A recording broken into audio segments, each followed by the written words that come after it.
करतिया नाइले बोलमुआ हो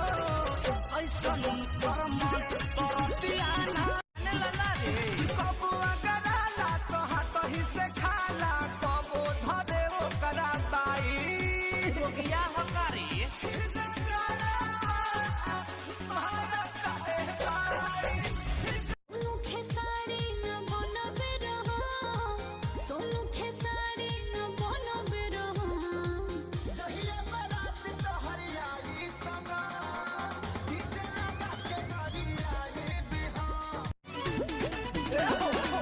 बालिका बाहर तो छोड़ेला ना बाहर खिंचला भबुआ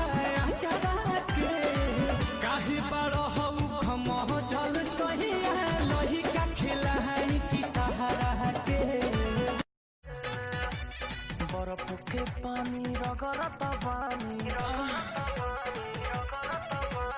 बर्फ के पानी रगड़त पानी राजा हो अपना चीज तो बर्फ के पानी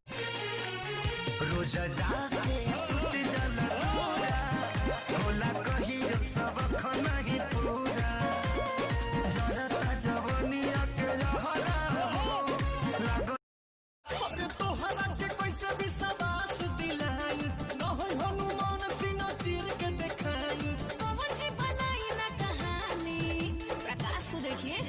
एगो तू ही बड़ू रानी अच्छा आगे जवानी के जरता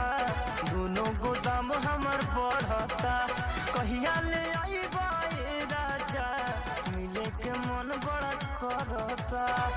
सोच सोच पछता